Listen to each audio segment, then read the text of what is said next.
السلام علیکم ورحمۃ اللہ وبرکاتہ۔ الحمدللہ وکفیٰ وسلام علی عبادہ الذین اصطفیٰ۔ اشہد ان لا الہ الا اللہ وحدہ لا شریک لہ واشہد ان محمدا عبدہ ورسولہ صلی اللہ علیہ وآلہ وسلم۔ اللہم صلی علی محمد وعلی آل محمد کما صلیت علی ابراہیم وعلی آل ابراہیم انک حمید مجید۔ اللہم بارک علی محمد وعلی آل محمد کما بارکت علی ابراہیم وعلی آل ابراہیم انک حمید مجید۔ اما بعد، اللہ کے فضل اور اس کی توفیق سے آج سورۃ الاعراف کے ساتھ ہمارا قیام مکمل ہوا۔ سورۃ الاعراف تقریباً 1.25 پارے کی صورت ہے، بلکہ ایگزیکٹلی 1.25 پارے کی صورت ہے، اور یہ نصف آخر جو ہے 8ویں پارے کا، یہ بھی اس میں بھی سورۃ الاعراف ہے، اور پہلے 3 پاؤ ثلاثہ تک یعنی 8.25 پارے جو ہیں یہاں تک یہ سورۃ الاعراف ہے۔ آج اللہ کے فضل سے 9.25 پارے ہو گئے۔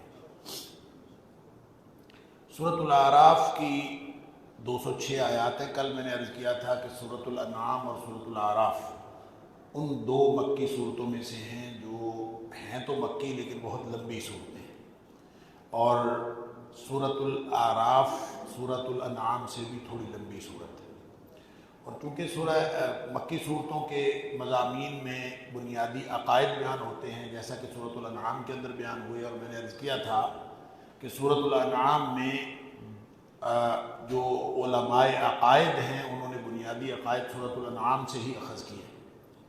اسی طرح یہ جو سورہ اعراف ہے، اس میں بھی اگرچہ جو عقائد ثلاثہ ہیں، جن کو آپ عقائد ثلاثہ کہہ سکتے ہیں، بنیادی 3 عقیدے، عقیدہ توحید، عقیدہ رسالت اور عقیدہ آخرت، اس کے اوپر بات کی گئی ہے، اور اس میں انذار بھی ہے، یعنی ڈرایا بھی گیا ہے، اور ساتھ خاص طور پر جو لوگ قرآن کو نہیں مانتے ان کے لیے عذاب کی اور دنیا اور آخرت کی رسوائی کی دھمکی دی گئی ہے، انذار کیا گیا ہے، تنبیہ کی گئی ہے۔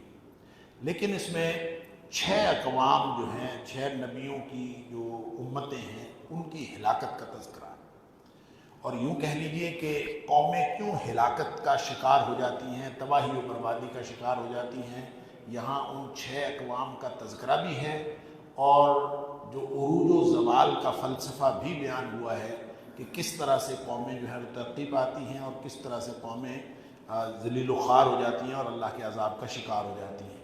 تو یہ کہانی سنانے کا یہ 6 اقوام وہ ہے جن کا تذکرہ آگے بھی اگلی صورتوں میں بھی بار بار آئے گا، اور یہ وہ 6 اقوام ہیں جو خطہ عرب سے تعلق رکھتی تھی۔ باقی دنیا پہ کوئی آئی ہیں اقوام اور کوئی نہیں آئی، 1,24,000 یا کم و بیش انبیاء آئے، کس کس نبی کی قوم کہاں کہاں ہوئی اور اس کے کیا حالات ہوئے، یہ اللہ ہی جانتا ہے۔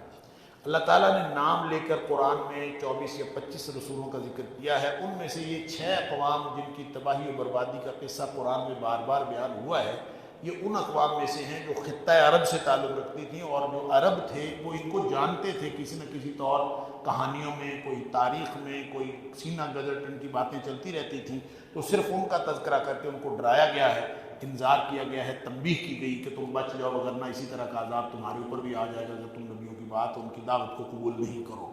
دوسری طرف یہ تسلی بھی ہے نبی اکرم صلی اللہ علیہ وسلم کے لیے اور اہل ایمان کے لیے کہ جو معاندین نبوت ہوتے ہیں، نبیوں کے دشمن ہوتے ہیں، ان کی تاریخ یہ ہے کہ ہمیشہ تباہ و برباد ہو جاتے ہیں، اور قرآن کا فلسفہ تاریخ یہی ہے کہ قومیں جب تباہی و بربادی کا شکار ہوتی ہیں اخلاقی اعتبار سے، اور نافرمانی اللہ اور اس کے رسولوں کی نافرمانی کرتی ہیں، اور ہر اعتبار سے نافرمان ہو جاتی ہیں، گناہوں کا اور غلطیوں کا اور نافرمانیوں کا شکار ہوتی ہیں، تو اس کے بعد پھر قوموں کا وہ جو حالات ہوتے ہیں وہ زیادہ دیر نہیں چلتے، یا تو پھر اس کے 2 میں سے کوئی نتیجہ ضرور نکلتا ہے۔ ایک نتیجہ تو یہ نکلتا ہے کہ قوموں کو اللہ تعالیٰ تباہ و برباد کر دیتا ہے، ان کی جگہ نئی قوم لے آتا ہے۔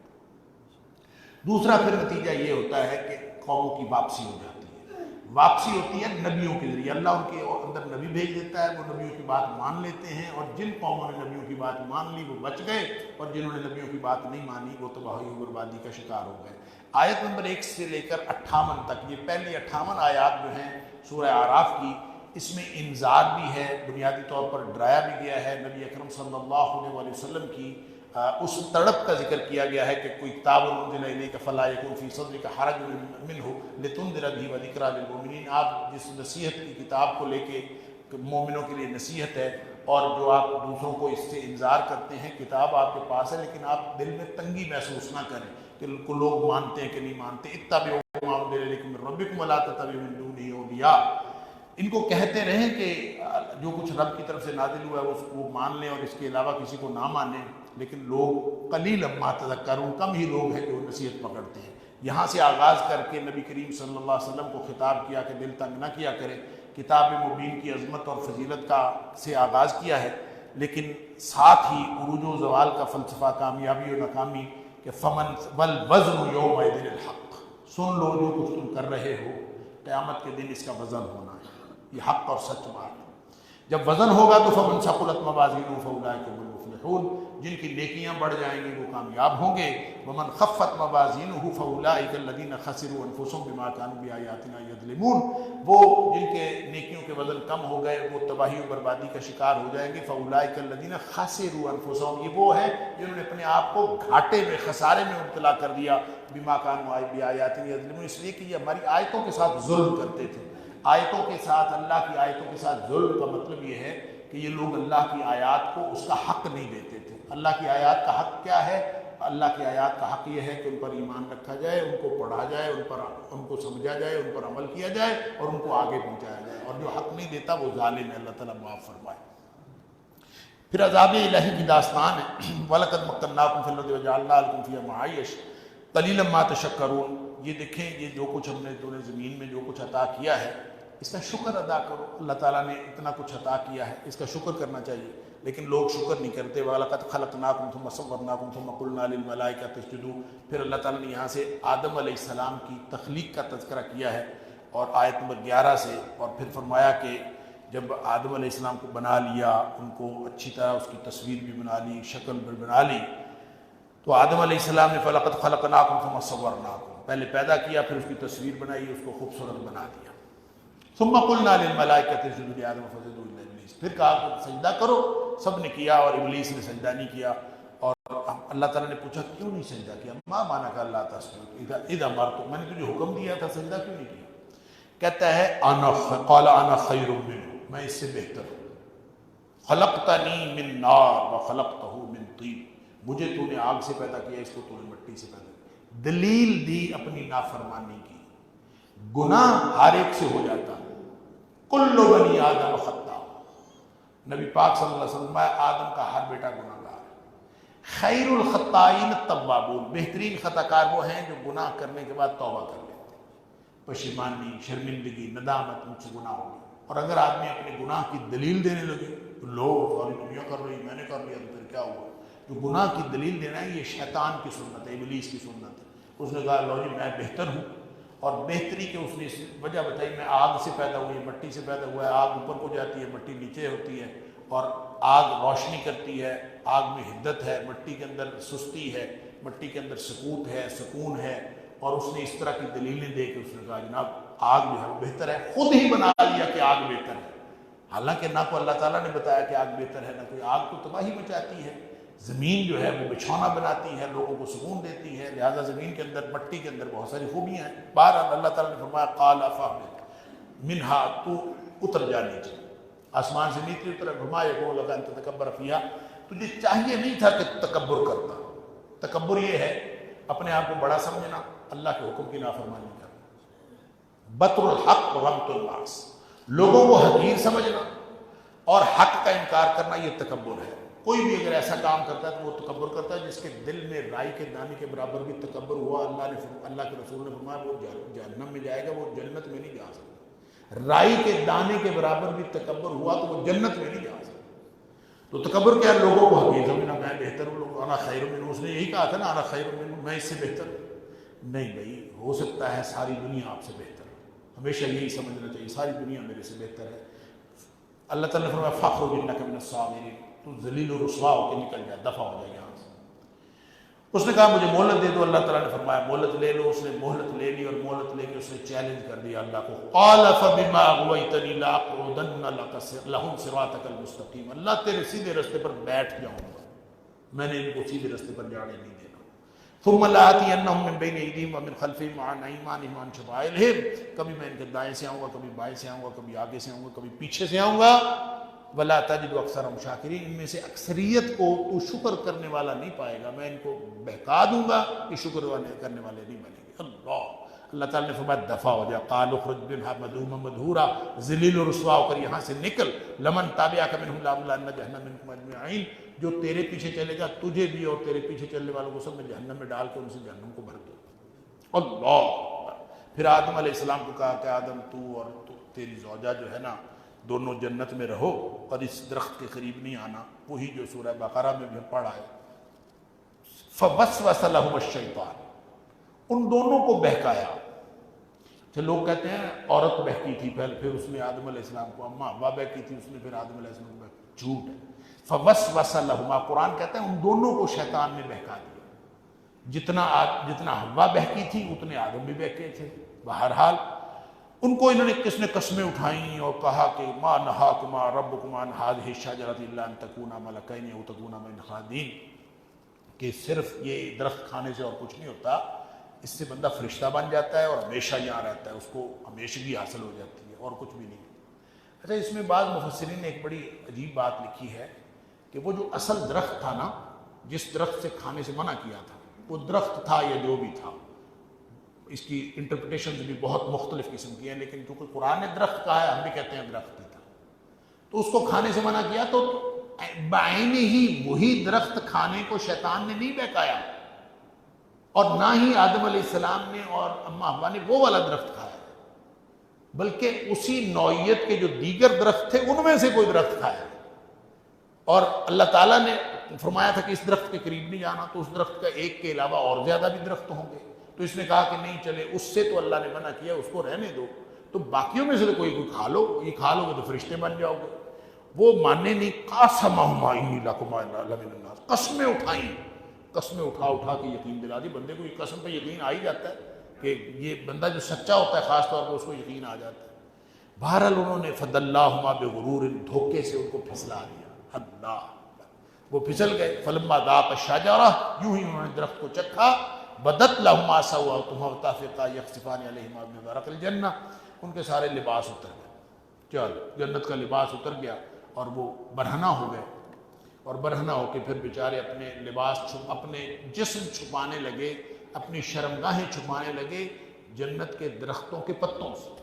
اللہ اکبر۔ اس کا مطلب پتہ کیا ہے کہ ابلیس جب حملہ کرتا ہے نا، اور انسان جب ابلیس کی بات مان لیتے ہیں اور اس کا حملہ چل جاتا ہے، تو سب سے پہلا نتیجہ اوریانی کی شکل میں نکلتا ہے کہ سب سے پہلے لوگ اوریاں ہو جاتے ہیں۔ لہذا جس معاشرے کو اوریانی میں مبتلا دیکھو، سمجھو کہ وہ شیطان کے حملے کا شکار ہو چکے ہیں۔ اللہ تعالیٰ معاف فرمائے۔ پھر اللہ تعالیٰ نے اس میں 4 ندائیں ہیں، یا بنی آدم، یا بنی آدم، یا بنی، 4 دفعہ اللہ کریم نے فرمایا۔ ایک تو یہ فرمایا کہ اے آدم کے اولاد، میں نے تمہیں بڑا خوبصورت لباس تمہارے لیے اتارا ہے، جو تمہارے لیے خوبصورتی کا باعث بھی ہے اور پردے کا باعث بھی ہے۔ وَلِبَاسُ التَّقْوَىٰ ذَلِكَ خَيْرٌ، یہ جو کپڑوں والا لباس پہنتے ہو نا، اس سے بھی انسان کے عیب چھپتے ہیں، اور اصل جو عیب چھپتے ہیں وہ تقوی کے لباس سے چھپتے ہیں۔ وہ تقوی کا لباس پہنو تاکہ تمہارے گناہ اور تمہارے عیب سارے اس کے اندر چھپ جائیں۔ اور پھر فرمایا کہ یا بنی آدم لا یفتننکم الشیطان کما اخرج ابویکم من الجنۃ ینزع عنہما لباسہما لیریہما سوآتہما۔ اللہ، جس طرح تمہارے ماں باپ کو اس نے جنت سے نکلوایا تھا نا اور ان کو برہنہ کر دیا تھا، تم بھی شیطان کے فتنے سے بچنا، کہیں یہ تمہیں بھی فتنے میں مبتلا کے برہنہ نہ کر دے۔ لہٰذا یہ لوگوں کو برہنہ کرنے پہ لگا ہوا ہے۔ اللہ تعالیٰ معاف فرمائے۔ انہ یراکم هو وقبیلہ من حیث لا ترونہم، طاقتور بڑا ہے، اللہ نے اس کو طاقت دی ہے، وہ اور اس کا قبیلہ تمہیں وہاں سے دیکھتے ہیں جہاں سے تم نہیں دیکھ سکتے۔ نبی کریم صلی اللہ علیہ وسلم، شیطان انسان کے اندر داخل ہو جاتا ہے۔ ان الشیطان یجری من الانسان مجری الدم، جس طرح خون انسان کے اندر گردش کرتا ہے، اسی طرح انسان جہاں ہوا داخل ہوتی ہے وہاں شیطان بھی داخل ہو جاتا ہے اور انسان کو خون کے ساتھ گردش کرنے لگتا ہے، وسوسے ڈالتا ہے۔ اندازہ کریں کتنا خوفناک بات ہے۔ فرمایا کہ شیطان تمہیں بہکاوے میں، پہلے تو ہے لباس تمہاری حفاظت کے لیے آیا ہے، اس کی حفاظت کرو، دوسرا ہے کہ شیطان تمہیں بے لباس نہ کر دے فریب ڈال کے، تیسری ندا ہے یا بنی آدم خذوا زینتکم عند کل مسجد، کہ جب مسجد میں جاؤ تو پورا لباس پہن کے جاؤ۔ برہنہ طواف کرنے کی ممانعت کر دی۔ جو بدبخت تھے نا مشرکین مکہ، طواف کرتے تھے، اپنے آپ کو ملت ابراہیمی کا پیروکار کہتے تھے، طواف کرتے تھے لیکن برہنہ طواف کرتے تھے، اور بہانہ یہ بنایا ہوا تھا کہ یہ لباس اس کے اندر پتہ نہیں چلتا کون سی چیز حلال ہے کون سی چیز حرام ہے، پھر گندگی لگی ہوتی ہے، کوئی چیز ہوتی ہے، لہذا لباس اتار کے ہم صاف ستھرے ہو کے طواف کرتے ہیں۔ انا للہ و انا الیہ راجعون۔ یہ کیا صاف ستھرے ہو کے؟ صفائی، طہارت، پاکیزگی، اس کا تصور صرف وہ ہے جو اللہ کے رسول صلی اللہ علیہ وسلم نے دی، باقی ساری گندگی ہے۔ لہذا لباس ہوگا تو وہ پاکیزگی ہے، اگر لباس نہیں ہوگا تو یہ تو گندگی ہے۔ لہذا فرمایا کہ خذوا زینتکم عند کل مسجد، جب بھی مسجد میں جاؤ پورا لباس پہن کے جاؤ، برہنہ طواف نہیں کرنا، عریانی کے حوالے سے ننگا طواف کرنے کی ممانعت کر دی۔ اور چوتھی ندا جو دی ہے وہ آگے چل کے ہے کہ اگر تمہارے پاس نبی آئیں، آیت نمبر 35 کے اندر فرمایا یا بنی آدم اما یاتینکم رسول منکم یقصون علیکم آیاتی فمن اتقی واصلح فلا خوف علیہم ولا هم یحزنون، تمہارے پاس نبی آئیں گے اور نبیوں کی بات تم نے ماننی ہے، اور جو ان کی بات مانے گا وہ بچ جائے گا، اس کا انجام اچھا ہو جائے گا۔ یہاں اللہ تعالیٰ نے آیت نمبر 32 میں ایک بات اور فرمائی، قل من حرم زینت اللہ التی اخرج لعبادہ والطیبات من الرزق، کہ تم بدبختوں کہتے ہو ننگا طواف کرنا ہے، یہ کرنا ہے، فلاں چیز نہیں پہننی، فلاں نہیں کھانی، کس نے منع کیا؟ من حرم اللہ، من حرم زینت اللہ التی اخرج لعبادہ، جو چیز اللہ نے پیدا ہی انسانوں کے لیے کی ہے اس کو حرام کس نے کیا ہے؟ والطیبات من الرزق، اور رزق کی جو پاکیزہ چیزیں ہیں اللہ تعالیٰ نے حلال کی ہیں، جو طیب پاکیزہ رزق ہے حلال کھاؤ اور پاکیزہ لباس پہنو۔ اللہ تعالیٰ نے کہا قل ہی للذین آمنوا فی الحیات الدنیا، یہ دنیا کی زندگی میں بھی اہل ایمان کے لیے ہیں، خالصتا یوم القیامہ، دنیا میں کافروں کو بھی ملتی ہیں، مسلمانوں کو بھی ملتی ہیں، ماننے والوں کو بھی، نہ ماننے والوں کو، سب کو ملتی ہیں، لیکن قیامت کو یہ نعمتیں صرف مسلمانوں کو ملیں گی، خالصتا یوم القیامہ، قیامت والے دن صرف اہل ایمان کے لیے ہوں گی۔ پھر فرمایا کہ حرام جو اللہ نے کیا ہے، سن لو، حرام اللہ نے کوئی اور چیز نہیں کی سوائے بے حیائی کو حرام کیا ہے اور ظلم کو حرام کیا ہے۔ قل انما حرم ربی الفواحش ما ظہر منها وما بطن والاثم والبغی بغیر الحق وان تشرکوا باللہ ما لم ينزل به سلطانا، شرک سے منع کیا، یہ حرام ہے، بے حیائی حرام ہے، ظلم حرام ہے، اور اللہ پر جھوٹ باندھنا حرام ہے۔ ان تقولوا علی اللہ ما لا تعلمون، جس کا پتہ ہی نہیں ہوتا، ایسے ہی اللہ نے یہ فرمایا، اللہ نے یہ فرمایا، لوگ مختلف باتیں اللہ کی طرف جوڑتے رہتے ہیں، یہ بھی حرام ہے۔ پھر فرمایا کہ رسول کی تکذیب کرو گی تو باعث عذاب ہے۔ پھر جہنم کا منظرنامہ ہے آیت نمبر 38 اور 39 پر، کہ جہنم میں جانے والے جو ہیں وہ سارے ایک دوسرے سے لڑیں گے، قالت اولاہما لاخراہما، پہلے جانے والی جماعت پھر پیچھے آنے والی جماعت، دونوں ایک دوسرے سے لڑیں گے، وہ کہیں گے تم نے ہمیں گمراہ کیا، وہ کہیں گے ہم نے کوئی نہیں گمراہ کیا، اور اللہ تعالیٰ فرماتا ہے کہ تم سب جاؤ، قالت اولاہما لاخراہما فما کان لکم علینا من فضل فذوقوا العذاب بما کنتم تکسبون، کسی کو کسی کے اوپر فضیلت نہیں ہوگی، سارے جہنم کے اندر جائیں گے، اللہ تعالیٰ معاف فرمائے۔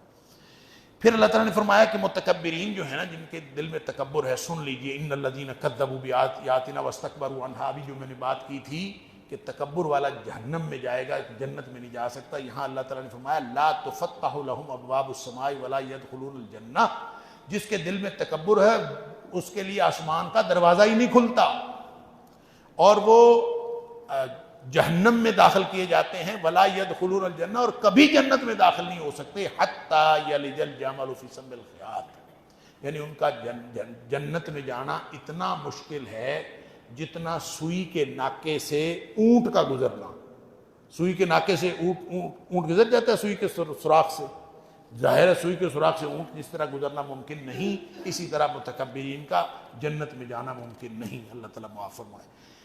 آگے پھر اللہ تعالیٰ نے جنت کا تذکرہ کیا ہے کہ جب جنت میں جانا ہے تو آپریشن ہونا ہے، ایک ظاہری آپریشن ہونا ہے۔ اللہ تعالیٰ نے جسمانی طور پر سورۃ الحجر کے اندر بھی آیت نمبر 47 میں اللہ تعالیٰ نے فرمایا، اور یہاں بھی فرمایا کہ جنت میں داخلے سے قبل صفائی ہوگی، وَنَزَعْنَا مَا فِي صُدُورِهِم مِّن غِلٍّ، ایک تو ظاہری صفائی، جسم بہترین اللہ تعالیٰ عطا فرمائے گا، اور ایک باطنی صفائی ہوگی، اندر سے کینہ، بغض، برے خیالات سب اللہ تعالیٰ نکال دے گا.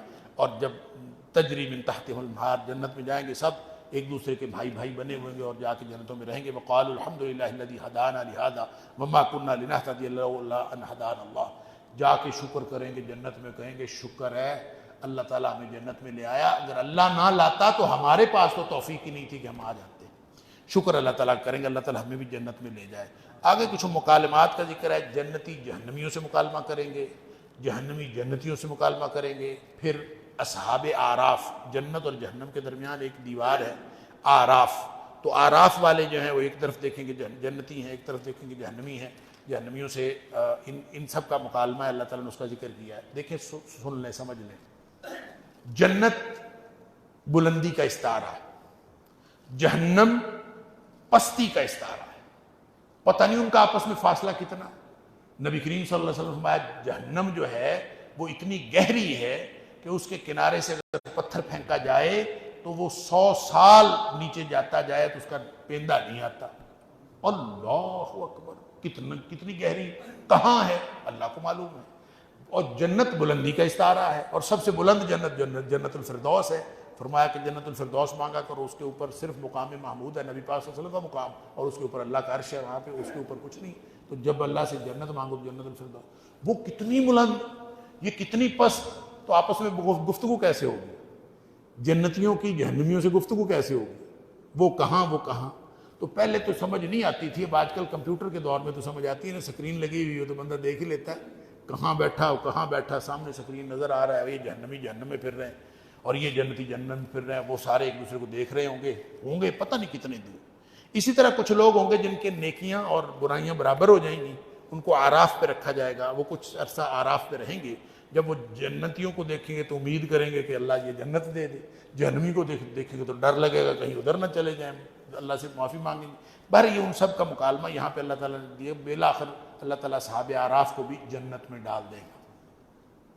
پھر فرمایا کہ جہنم کا سبب کیا ہے؟ یہ دین کو مذاق اڑانا اور دنیا کو دین پر ترجیح دینا، یہ جہنم کا سبب ہے. اللہ تعالیٰ معاف فرمائے. پھر آخرت کی مناسبت سے آغاز کائنات کا ذکر کیا ہے کہ اللہ تعالیٰ نے جب کائنات بنائی، خلق السماوات والارض فی 6 ایام، 6 دنوں میں بنائی. ثم استوى علی العرش، پھر اللہ مستوی ہوا عرش پر اور پھر رات کو دن سے ملا لیتا ہے. یہاں اللہ تعالیٰ نے ایک فرمایا کہ عبادت کرو، ادعوا ربکم تضرعا وخفیہ. اللہ تعالیٰ کی عبادت کرو عاجزی کے ساتھ اور خفیہ طریقے سے، ہلکے طریقے سے. لا تفسدوا فی الارض بعد اصلاحها وادعوه خوفا وطمعا. یہ بات سمجھ نہیں کیا. بہت سارے لوگ کہتے ہیں کہ اللہ تعالیٰ کی بندگی نہ ڈر کی وجہ سے کرنی چاہیے نہ لالچ کی وجہ سے کرنی چاہیے. یہ تصور ویسے بڑا اچھا لگتا ہے دیکھنے کو نا، کہ ہاں گل تو ٹھیک ہے یار، کہ اللہ کی بندگی نہ خوف کی وجہ سے کرنی چاہیے نہ لالچ کی وجہ سے کرنی چاہیے. تو پھر کیوں کرنی چاہیے؟ وہ کہتے ہیں اس لیے کرنی چاہیے کہ اللہ بندگی کے لائق ہے. اچھا یہ تصور بڑا اچھا لگتا ہے، لیکن یہ قرآنی تصور کے خلاف ہے. قرآن کہتا ہے وَادْعُوهُ خَوْفًا وَطَمَعًا. ڈر بھی رکھو اس کے عذابوں کا، کہیں وہ ناراض نہ ہو جائے اور ہمیں عذاب نہ دے، اس ڈر سے اللہ کی بندگی کرو. وَطَمَعًا، اور لالچ رکھو، امید رکھو کہ اللہ تعالیٰ ہمیں جنت عطا کرے گا. اور جب تک یہ دونوں چیزیں نہ ہوں تو عبادت کے اندر تو روح ہی پیدا نہیں ہوتی. لہٰذا بار بار اللہ نے پورے قرآن میں جنت جہنم سے ذکر کیا. جنت امید دلانے کے لیے، جہنم خوف دلانے کے لیے. لہٰذا امید اور خوف آتا ہے تو الایمان بین الخوف والرجاء. ایمان جو ہوتا ہے وہ خوف اور امید کے درمیان ہوتا ہے. بندے کو جنت کی امید ہو اور جہنم کا خوف ہو تو ایمان ہے انشاءاللہ. ان رحمت اللہ قریب من المحسنین. جو اس طرح سے کام کرتے ہیں اللہ تعالیٰ اللہ کی رحمت ان کے قریب ہے. آگے آیت نمبر 59 سے 64 تک نوح علیہ السلام کی قوم کا ذکر ہے. انہوں نے یہ جنہیں 6 کی 6 قوموں کا جو ذکر ہے، ان تمام انبیاء نے، نوح علیہ السلام کی قوم ہے، ہود علیہ السلام کی قوم ہے، صالح علیہ السلام کی قوم ہے، جتنی قومیں جس کا ذکر ہے، سب نے اپنی قوم کو جو تبلیغ کی ہے نا وہ ایک ہی نقطہ ہے، ما من الہ غیر یا قوم اعبدوا اللہ ما لکم من الہ غیر. یہی فقرہ ہر نبی نے کہا، اے میری قوم اللہ کی بندگی کرو، اللہ کے علاوہ کوئی الہ نہیں ہے. اللہ ما لکم من الہ الا ما لکم من الہ غیر، اس کے علاوہ کوئی الہ نہیں. اللہ الہ کون ہوتا ہے؟ الہ ایک ایسا لفظ ہے جس کا اس کلمے کا اردو میں کوئی لفظ ہے ہی نہیں۔ الہ وہ ہوتا ہے جو ہمہ مقتدر ہستی ہوتی ہے، جس کے پاس ساری طاقت ہوتی ہے، اللہ کل شیء قدیر ہوتا ہے۔ الہ وہ ہوتا ہے جو عبادت کے لائق ہوتا ہے، اس کے علاوہ کوئی عبادت کے لائق نہیں ہوتا۔ الہ وہ ہوتا ہے جس سے خوف اور امیدیں وابستہ کی جا سکیں۔ الہ وہ ہوتا ہے جو مارتا ہے، جو جلاتا ہے، جو زندہ کرتا ہے، جو قائم رکھتا ہے، یہ ساری خوبیوں کا مالک الہ ہوتا ہے۔ اور الہ تمہارا کوئی نہیں ہے۔ کہتے ہو نا لا الہ الا اللہ، تو یہی فرمایا کہ تمہارا کوئی الہ نہیں سوائے اللہ کے، نہ کوئی چھوٹا، نہ کوئی بڑا، نہ کوئی لنگڑا، نہ کوئی لولا۔ جب ہم لا الہ الا اللہ کہتے ہیں نا، اس کا معنی پتہ ہے کیا ہے؟ اس کا معنی یہ ہے، یہ نفی جنس ہے۔ نفی جنس کا مطلب ہوتا ہے لا الہ الا اللہ ہو تو کوئی الہ نہیں اللہ کے بغیر، یہ بھی فکرہ ٹھیک ہے، لیکن الہ ہا پہ جب زبر آ جاتی ہے نا، ہن کی بجائے، الہ ہن کی بجائے الہ، اس کو کہتے ہیں یہ نفی جنس ہوگی۔ نفی جنس کا مطلب ہوتا ہے نہ کوئی چھوٹا، نہ کوئی بڑا، نہ کوئی لنگڑا، نہ کوئی لولا، کوئی کسی قسم کا کوئی ایسی ہستی ہے ہی نہیں جس کے اوپر الہ کا لفظ بولا جا سکے سوائے اللہ کے۔ تو ہر نبی یہی کہتے رہے، نوح علیہ السلام نے یہی کہا، قال الملأ من قوم انا لنراک فی ضلال مبین۔ تو سردار آتے ہیں، ہمیشہ نبیوں کی مخالفت سرداروں نے کی ہے، وہ کہتے ہیں ہم دیکھتے ہیں کہ آپ تو کھلی گمراہی میں لگتے ہیں۔ حضرت نوح نے بڑا سمجھایا، میرے اوپر گمراہی نہیں ہے، مجھے کچھ نہیں، میں رسول ہوں، میں ابلغکم رسالات ربی، میں رب العالمین کی طرف سے بھیجا ہوا ہوں اور میں رب کا پیغام تمہارے تک پہنچاتا ہوں۔ سب کچھ کہا، انہوں نے نہیں مانا، بالآخر غرق کر دیے گئے نوح علیہ السلام کی قوم۔ ان کی لمبی تفصیل ہے، آگے سورۃ النوح میں بھی آئے گی اور مختلف جگہوں پہ آتی رہے گی، سورہ ہود میں بھی آئے گی۔ اس کے بعد آیت نمبر 75 سے آیت نمبر 65 سے 72 تک حضرت ہود علیہ السلام کی قوم کا ذکر ہے، قوم عاد۔ انہوں نے بھی یہ کہا، قال یا قوم اعبدوا اللہ ما لکم من الہ غیرہ، اللہ کے علاوہ کوئی الہ نہیں ہے، اللہ کی بندگی کرو۔ لیکن انہوں نے بھی کفر کیا، دعوت توحید کا جواب دیا، اور انہوں نے کہا کہ تم تو ہمیں بیوقوف نظر آتے ہو۔ انہوں نے کہا بھی میرے اندر کوئی بیوقوفی نہیں، میں تو لکنی رسول من رب العالمین، رب کا رسول ہوں۔ وہی بات جو ہر نبی کہتا رہا اپنی، لیکن انہوں نے بات نہیں مانی، اور بالآخر اللہ تعالیٰ نے ان کے اوپر بھی عذاب نازل کیا، اور یہ ان کی جڑ کٹ گئی۔ فَأَنجَيْنَاهُ وَالَّذِينَ مَعَهُ بِرَحْمَةٍ مِنَّا، ہم جن لوگوں نے حضرت ہود علیہ السلام کی بات مان لی اور ان کے پیچھے چلے، ان کو اللہ تعالیٰ نے بچا لیا۔ وَقَطَعْنَا دَابِرَ الَّذِينَ كَذَّبُوا بِآيَاتِنَا، جنہوں نے ہماری آیاتوں کو جھٹلایا ان کی ہم نے جڑ کاٹ دی۔ کس طرح عذاب آیا؟ مختلف باتیں، یہ سورہ ہود کے اندر بھی آتا ہے، سورۃ الحاقہ میں، سورہ احقاف میں تفصیل ہے، یہاں صرف اتنا ہے کہ ان کی جڑ کٹ گئی، عذاب آیا اللہ کا۔ اور سورۃ الحاقہ میں یہ ہے کہ 7 لیال و 8 ایام حسوما، 7 راتیں اور 8 دن مسلسل عذاب ہے۔ اللہ! پھر آگے آیت نمبر 73 سے 79 تک حضرت صالح علیہ السلام کی قوم سمود کا ذکر ہے، وَإِلَىٰ ثَمُودَ أَخَاهُمْ صَالِحًا، انہوں نے بھی یہی کہا، قَالَ يَا قَوْمِ اعْبُدُوا اللَّهَ مَا لَكُم مِّنْ إِلَٰهٍ غَيْرُهُ، وہ ایک ہی بات، اللہ کی بندگی کرو، اس کے علاوہ کوئی الہ نہیں۔ اس قوم نے بھی کفر کیا۔ قَالَ الَّذِينَ اسْتَكْبَرُوا إِنَّا بِالَّذِي آمَنتُم بِهِ كَافِرُونَ، انہوں نے کہا جو بڑے بڑے ہوتے ہیں نا سردار، ان کا نہ ہم نے نہیں ماننا، ہم تو کفر کرتے۔ پھر انہوں نے نشانی مانگی، اللہ تعالیٰ نے ان کو ایک اونٹنی نشانی کے طور پر معجزہ دے دیا، معجزانہ طور پر ایک اونٹنی عطا ہوئی، جس کے بارے میں بہت سارے لوگوں کا خیال یہ ہے کہ وہ اونٹنی جو تھی نا وہ کسی پہاڑ سے نکلی تھی۔ انہوں نے کہا تھا کہ اس پہاڑ سے اونٹنی نکال کے دکھا تو پھر ہمیں حضرت صالح علیہ السلام نے دعا کی، اونٹنی نکل آئی۔ معجزہ جب مانگ کے لیا جاتا ہے تو اس کے اندر ایک بڑی خوفناک نتیجہ اس کا نکلتا ہے کہ اگر تو اس معجزے کو دیکھ کر لوگ سارے ایمان لے آئیں تو بچ جاتے ہیں، پھر بھی کوئی ایمان نہ لائیں تو اللہ کا سخت عذاب آتا ہے، اور وہ عذاب ایسا ہوتا ہے جو پہلے کبھی کسی کا عذاب نہیں آیا۔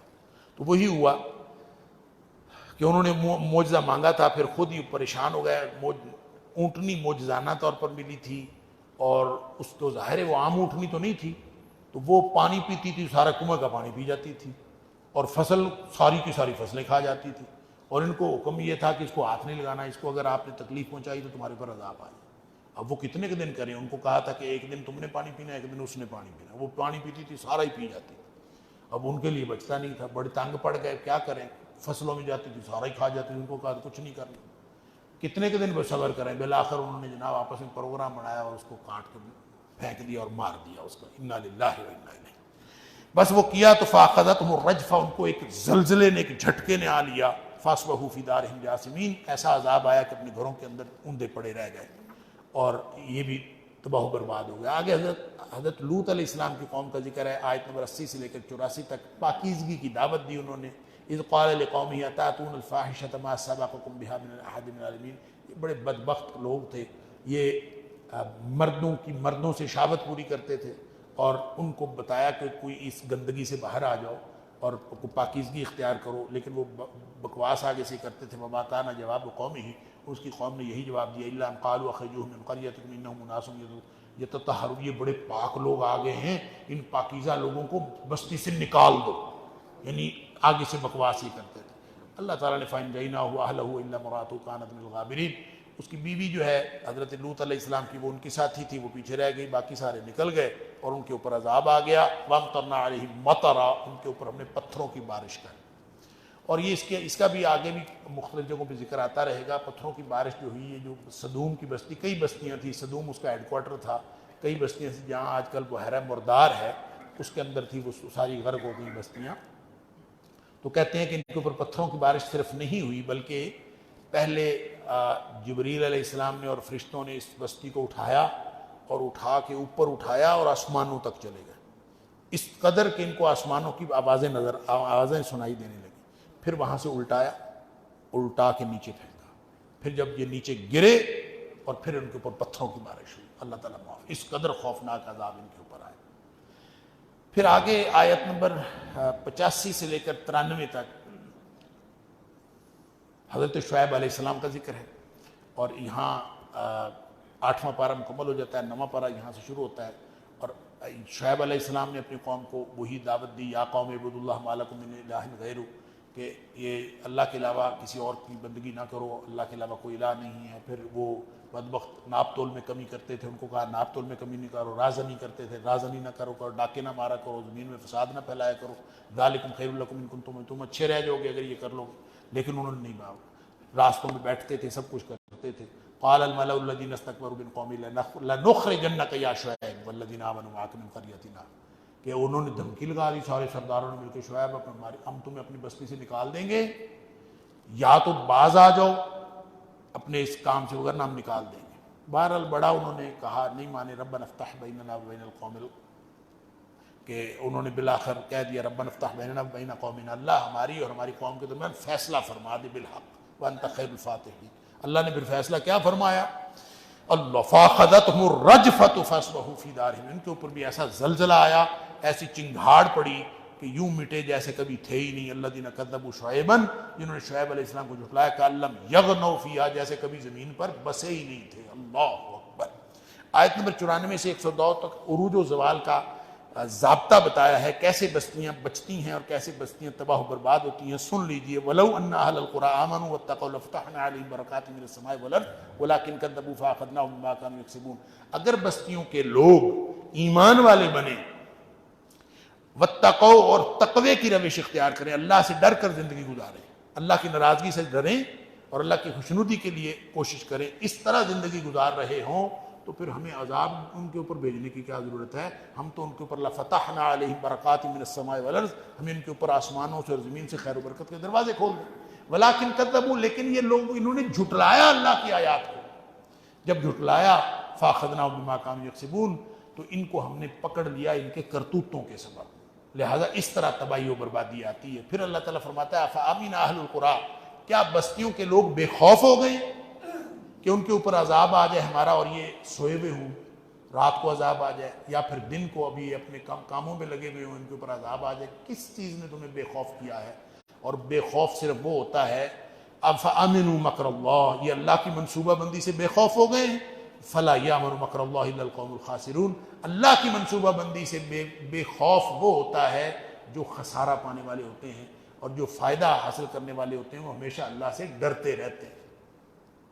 آگے حضرت موسیٰ علیہ السلام کے اور فرعون کے قصے کا آغاز ہے. آیت نمبر 103 سے لے کر 171 تک. یہ کافی لمبی آیات ہیں، اور آپ کو پتہ ہے کہ حضرت موسیٰ علیہ السلام کا قصہ قرآن میں بیان ہونے والے قصوں میں سے سب سے زیادہ بیان ہونے والا قصہ. اس کی وجہ یہ ہے کہ ایک تو یہ کہ جو آل فرعون کی تباہی اور اس میں بنی اسرائیل کا رویہ اس کا ذکر کیا ہے، اور دوسرا یہ کہ اس کے مختلف پہلو ہیں اس قصے کے، اور مختلف پہلوؤں سے بلکہ کہنا چاہیے کہ اس کے اندر کئی قصے ہیں، تو ہر قصے کے اندر کوئی عبرت اور کوئی ہدایت کی بات ہے. تو تو عبرت و نصیحت کے لیے قرآن چونکہ قصے بیان کرتا ہے، اس لیے اس کو مختلف جگہوں پہ مختلف حوالوں سے بیان کیا ہے۔ پھر یہ کہ معجزہ اور جادو میں فرق کیسے کیا ہوتا ہے، معجزہ کیا ہوتا ہے اور جادو کیا ہوتا ہے، یہ فرق بھی بیان کیا، اور اس کا فیصلہ کن مارکا ہوا، اور وہ بھی حضرت موسیٰ علیہ السلام کے دور میں فرعون کے ساتھ ایک طرف جادوگر تھے، ایک طرف موسیٰ علیہ السلام تھے، ایک طرف معجزہ تھا، ایک طرف جادو تھے، تو وہ بھی اس کا تذکرہ بھی بار بار اس لیے آیا کہ تاکہ لوگوں کو پتہ چل جائے کہ رحمانی قوت اور شیطانی قوت میں زمین آسمان کا فرق ہوتا ہے۔ پھر ایمان اور وسائل کی جنگ تھی، ایک طرف وسائل تھے، ایک طرف ایمان تھا، ایک طرف روحانیت تھی اور ایک طرف مادیت تھی۔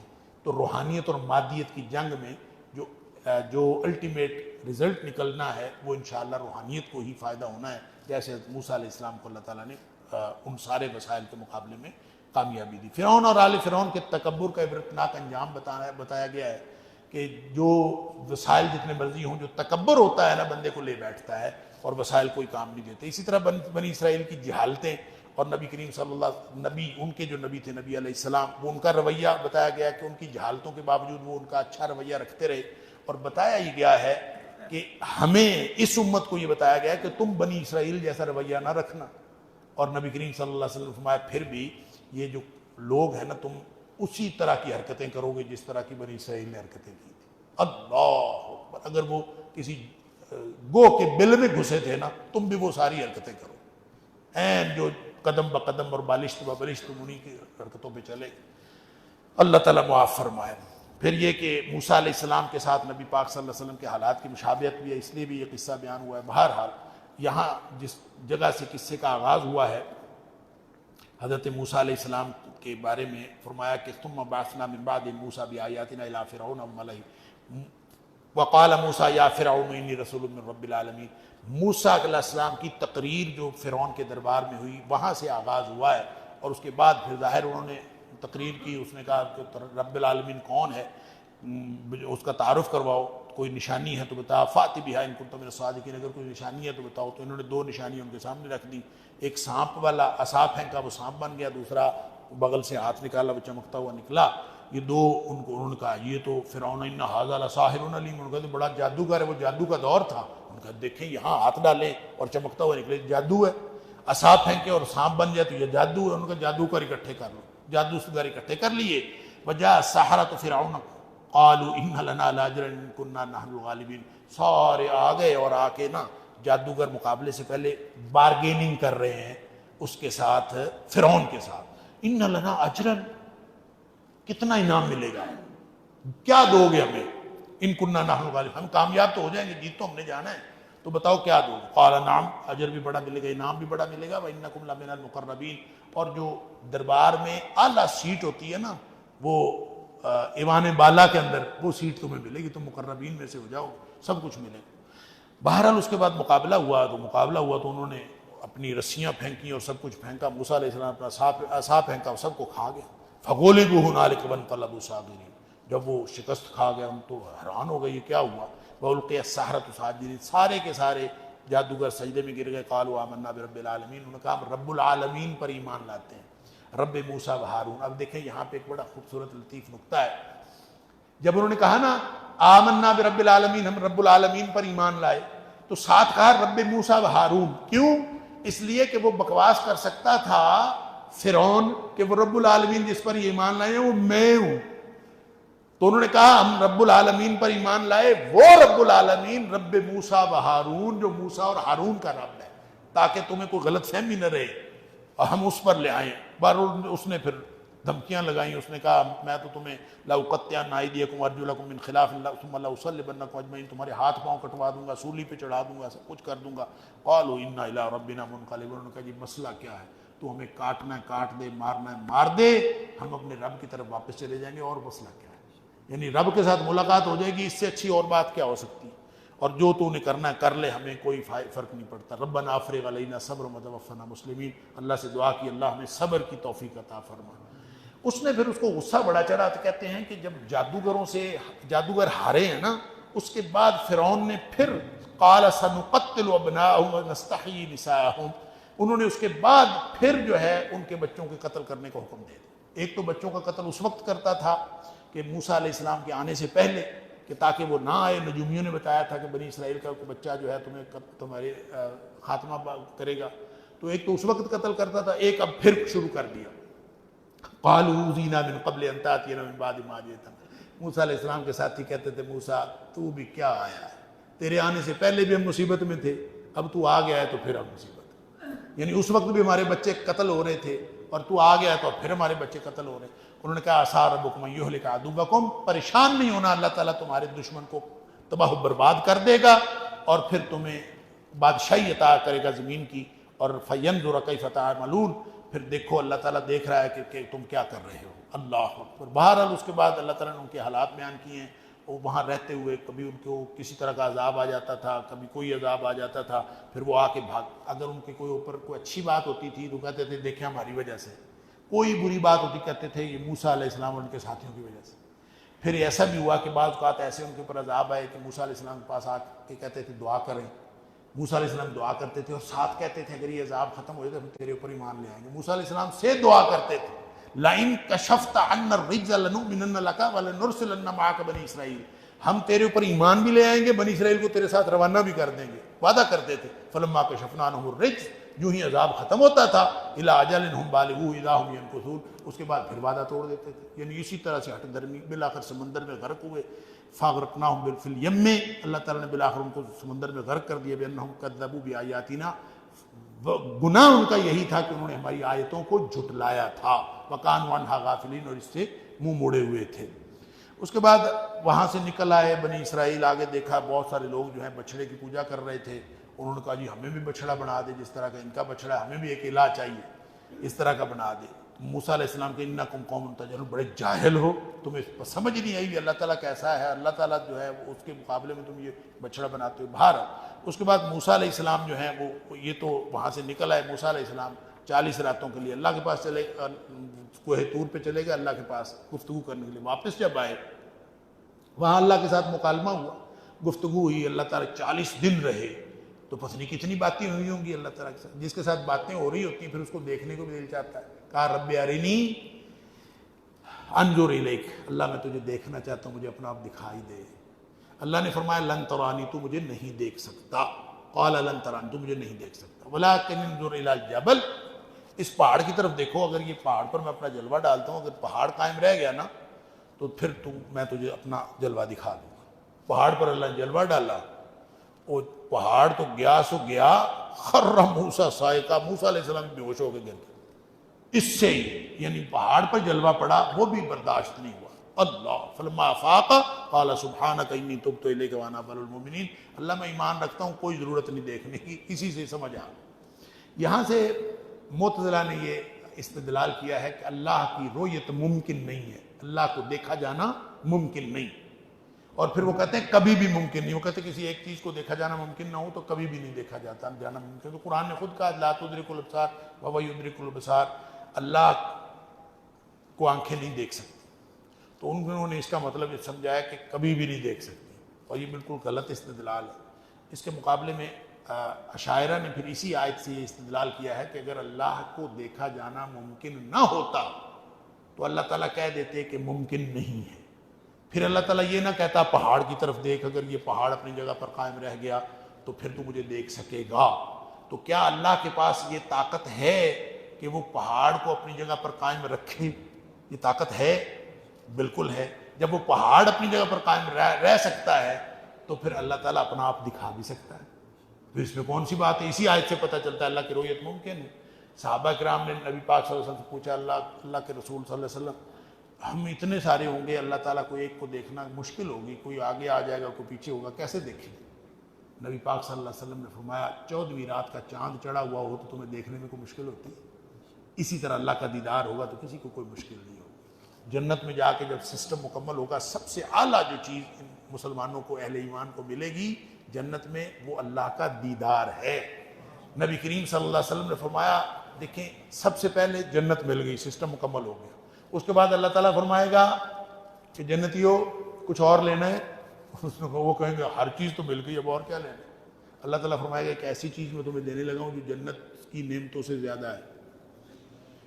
حیران ہوں گے کیا ملنے والا ہے. اللہ تعالیٰ ان کو جو عطا کریں گے وہ اللہ تعالیٰ عطا کریں گے رضوان منی، اللہ تعالیٰ اپنی طرف سے ان کو رضامندی عطا فرما دیں گے کہ میں اب تمہارے اوپر ہمیشہ خوش ہوں، کبھی ناراض نہیں ہوں۔ یہ وہ نعمت ہوگی، وہ حیران ہو جائیں گے یہ ساری نعمتوں سے، پھر وہ سمجھیں گے کہ سب سے اعلیٰ نعمت ملی۔ پھر اللہ تعالیٰ کی طرف سے یا اہل الجنہ، ایک فرشتہ منادی کرے گا، اور جنتیوں بات سنو، اللہ نے تم سے ایک وعدہ کیا تھا، اللہ تعالیٰ وعدہ پورا کرنا چاہتا۔ پھر وہ حیران ہو جائیں گے، ہر شے تو مل گئی، کون سا وعدہ؟ پھر اللہ تعالیٰ اپنا دیدار کروائیں گے، حجاب ہٹا دیں۔ مومن جب اللہ تعالیٰ کا دیدار کریں گے حیران رہ جائیں گے کہ جنت کی ہر نعمت اس کے سامنے ہیچ ہوگی جتنی لذت اللہ کے دیدار میں ملے۔ تو یہ کیسے ہو سکتا ہے کہ اللہ کا دیدار ممکن نہ ہو؟ دنیا میں ممکن نہیں ہے، دنیا کی آنکھوں سے ہم اللہ کی دیدار کر ہی نہیں سکتے۔ ہم دیکھیں بلب کی طرف دیکھیں تو تھوڑی دیر بعد آنکھیں بند کرنی پڑتی ہیں، آنکھیں چندے آ جاتی ہیں جتنی روشنی تیز ہو۔ اللہ نور ہے، تو اس اللہ کے نور کو کیسے یہ دنیا کی آنکھیں دیکھ سکتی ہیں؟ نبی پاک صلی اللہ علیہ وسلم سے کسی نے پوچھا آپ نے اللہ کو دیکھا؟ نبی پاک صلی اللہ علیہ وسلم فرمایا اللہ نور ہے، میں کیسے دیکھ سکتا ہوں؟ تو جب انسان اس نور کو، وہ اس قدر ہے کہ انسان کی تو آنکھیں چندے آ جائے۔ آخرت میں انشاءاللہ اللہ تعالیٰ اہل ایمان کو ان کو ایسی کامل آنکھیں دے گا جو اللہ کے دیدار کر سکیں گی۔ پر انہوں نے بچھڑے کی پوجا شروع کر دی، باہر نکلے اور انہوں نے بچڑے کو دیکھا۔ حضرت موسیٰ علیہ السلام اوپر گئے ہوئے تھے، انہوں نے پیچھے سے بچڑا بنا لیا اور بچڑے کی پوجا شروع کر دی۔ حضرت موسیٰ علیہ السلام واپس آئے، بہت غصے ہوئے اور آ کے اپنے بھائی سے بھی، حضرت ہارون سے بھی وَأَلْقَى الْأَلْوَاحَ وَأَخَذَ بِرَأْسِ أَخِيهِ وَيَجُرُّهُ، سر پکڑ کے یوں ہلایا اور سختی سے غصہ، یہ کیا کر لیا؟ انہوں نے قال ابن ام ان القوم استضعفوني وكادوا يقتلونني، انہوں نے کہا کہ دیکھو میرے ساتھ یہ نہ کرو، یہ جو قوم ہے نا اس نے مجھے مجبور کر دیا تھا، یہ تو مجھے قتل کرنے کے در پہ آئے تھے، میں مجبور ہو گیا تھا، اس لیے انہوں نے کر لیا ہے۔ بہرحال اس کے بعد حضرت موسیٰ علیہ السلام 70 لوگوں کو ساتھ لے گئے۔ یہ کہتے تھے کہ تو لے کے آیا ہے تورات اللہ سے، ہمیں کیا پتا اللہ سے لے کے آیا، تو ہمیں بھی ساتھ لے کے جا۔ موسیٰ علیہ السلام 70 لوگوں کو، ان کے 70 سرداروں کو ساتھ لے گئے، ساتھ لے گئے تو وہاں جا کے انہوں نے اور ضد کر ڈالی، کہتے ہیں ہمیں اللہ دکھا، ہم نے اللہ کو دیکھنا ہے، اس کے بغیر نہیں ہم مانیں گے۔ اللہ اکبر، فاخذتہم الرجفہ، ان کی اس ضد کی وجہ سے ان کے اوپر زلزلہ آیا، سارے مر گئے۔ اللہ اکبر۔ قال رب لو شئت اہلکتہم من قبل وإیایا اتہلکنا بما فعل السفہاء منا۔ موسیٰ علیہ السلام دعا کی، اللہ بیوقوف ہیں، ان بیوقوفوں کی وجہ سے تو نے ان کو مار دیا۔ ان ہی الا فتنتک تضل بها من تشاء وتهدی من تشاء انت ولینا فاغفر لنا وارحمنا۔ اللہ منتیں کی اللہ کی، اللہ تعالیٰ نے ان کو دوبارہ زندگی دی اور یہ واپس آ گئے۔ اللہ فرماتا ہے میری رحمت ہر چیز پر وسیع ہے، سبحان اللہ۔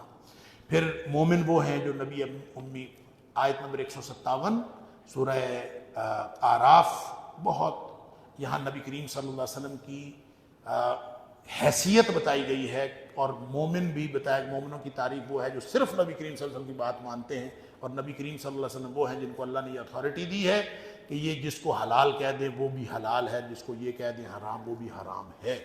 اللہ کا حلال کردہ اور نبی کریم صلی اللہ علیہ وسلم کا حلال کردہ، اس میں کوئی فرق نہیں ہے۔ ویسے تو نبی کریم صلی اللہ علیہ وسلم جو اللہ حلال کر دے اپنی کتاب میں وہ حلال ہے، جو اللہ حرام کر دے اپنی کتاب میں وہ حرام ہے، لیکن یہاں فرمایا یحل لهم الطیبات ویحرم علیہم الخبائث۔ اللہ نے اپنے قرآن میں یہ اتھارٹی نبی کریم صلی اللہ علیہ وسلم کو دی ہے، وہ جس چیز کو حرام کر دے وہ بھی حرام ہے، اور جس کو حلال کر دے وہ بھی حلال ہے۔ آگے اصحاب سبت کا واقعہ ہے، یہ بھی بنی اسرائیلی تھے کہ ایلا نامی بستی تھی دریا کے کنارے، ان کا واحد روزگار تھا بس مچھلیاں پکڑنا۔ تو جیسے ہمارے لیے جمعے کا دن ہے، ان کے لیے عبادت کا دن سبت کا تھا، ہفتے والا دن۔ ان کو کہا گیا کہ ہفتے والے دن کوئی کام نہیں کرنا، کوئی روزگار والی بات نہیں کرنی، صرف عبادت کرنی، بس ہفتے والے مچھلیاں نہیں پکڑنی۔ اور ہفتے والے مچھلیاں اتنی تھی کہ وہ آتی ہفتے والے دن تھی، جتنی ہفتے والے دن آتی تھی اتنی کسی دن نہیں آتی تھی۔ تو بر سارا دن دیکھتے بڑے حیران ہوتے اب کیا کریں۔ بالآخر انہوں نے ہیلے کرنے شروع کر دیے، کچھ حوض بنا لیے اور وہ ادھر کو لے آتے تھے اور اس حوض میں ان کو جو ہے نا وہ کور کر لیتے تھے، پکڑتے اگلے دن تھے، اس دن نہیں پکڑتے تھے، حالانکہ منع کیا گیا تھا نہ کریں۔ تو یہ ہیلا کرنے کے باوجود کچھ لوگ ان کو روکتے رہے، وہ نہیں بچے۔ پھر اللہ تعالیٰ نے ان کے اوپر ایسا عذاب نازل کیا کہ سب کو بندر کی شکلیں بنا دی اور وہ بندر بن گئے۔ آیت نمبر 172 سے 206 تک جو آخری حصہ ہے یعنی اس سورت کا، اس میں توحید و رسالت کے دلائل بھی دیے گئے ہیں، آپ صلی اللہ علیہ وسلم اور اہل ایمان کو ہدایات دی گئی ہیں، اور اس کا آغاز کیا گیا ہے کہ بھئی تم سے وعدہ لیا گیا تھا عہد الست جس کو کہتے ہیں، کہ جب اللہ نے ساری روحوں کو پیدا کیا اور پیدا کر کے اللہ تعالیٰ نے پوچھا الست برب ربکم، کیا میں تمہارا رب نہیں ہوں؟ قالوا بلا شہدنا، اللہ تو ہی ہمارا رب ہے، ہم گواہی دیتے ہیں۔ اللہ تعالیٰ فرماتا ہے یہ میں نے گواہی اس لیے لی تھی کہ کہیں قیامت والے دن یہ نہ کہو کہ ہمیں تو پتہ ہی نہیں تھا، ان تقولوا یوم القیامت انا کنا عن ھذا غافلین، قیامت والے دن کوئی بندہ یہ نہ کہے کہ ہمیں تو رب کا پتہ ہی نہیں تھا۔ اللہ تعالیٰ نے اس کی فطرت میں رب کی بندگی ڈالی ہوئی ہے کہ کوئی نہ بتائے انسان کو، اس کو پھر بھی اس کی فطرت میں ہے۔ جانور دیکھیں آسمان کی طرف دیکھتے ہیں، بچے آسمان کی طرف بات کرتے ہیں، ہر چیز کی فطرت کے اندر رب کی بندگی ہے۔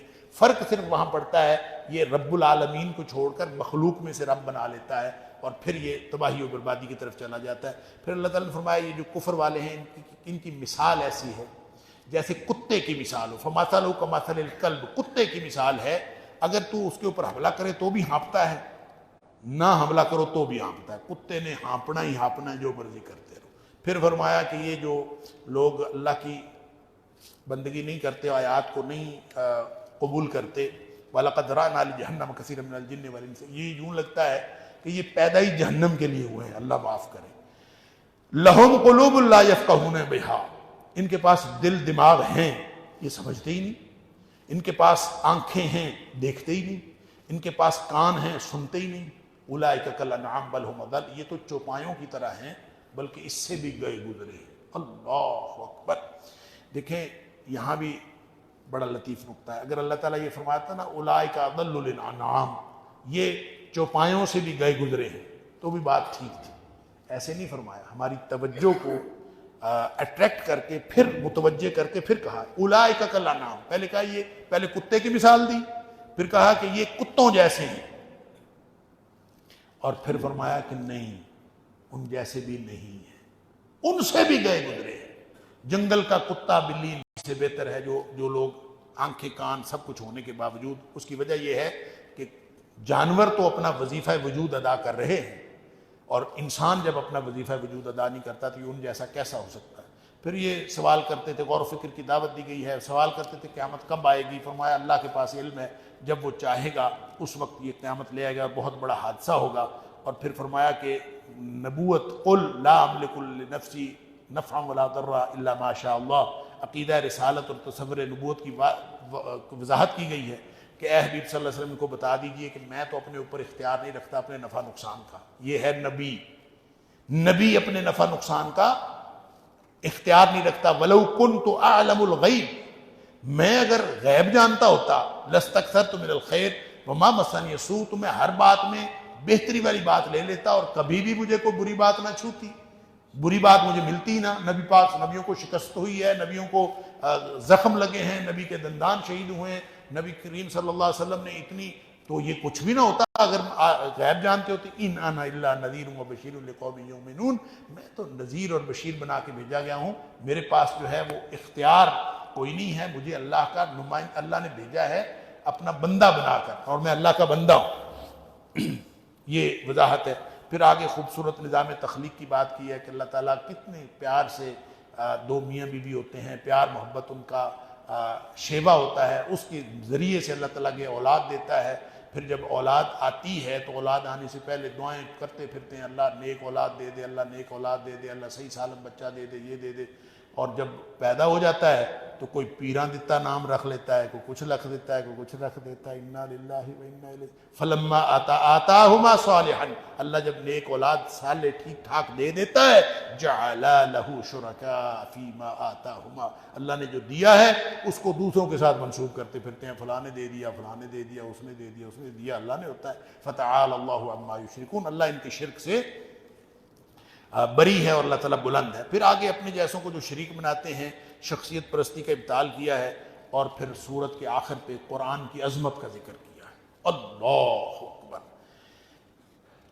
وَإِذَا قُرِئَ الْقُرْآنُ فَاسْتَمِعُوا لَهُ وَأَنصِتُوا لَعَلَّكُمْ تُرْحَمُونَ، جب قرآن پڑھا جائے نا تو ایک تو فَاسْتَمِعُوا لَهُ، پوری توجہ سے سنو، کان لگا کے، وَأَنصِتُوا، اور خاموش رہو، لعلکم ترحمون، تاکہ تمہارے اوپر رحم کیا جائے۔ اصل میں سورۃ الحجر کے اندر اللہ تعالیٰ نے سورہ حامیم سجدہ کے اندر وہاں فرمایا ہے کہ یہ جو کفار تھے نا، ان کا طریقہ یہ تھا کہ یہ کہتے تھے قرآن جب پڑھا جائے نا تو شور مچا دیا کرو وقال الذین کفروا اللہ تسمعوا ھذا القرآن، کہ قرآن کو نہ سنا کرو.